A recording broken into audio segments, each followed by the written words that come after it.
So in today's video, we're at Red Hill Park, and all these trees are broken. It is insane, guys. Like, it was so windy last night. If you know, like it was so windy that some trees, like this, collapsed from their sprouts. But This is at the park in Rancho Cucamonga.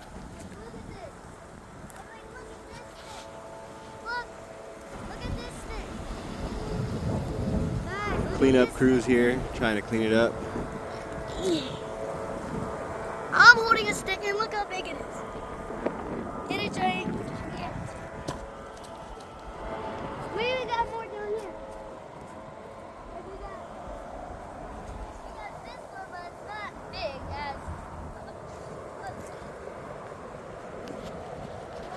as. Super windy.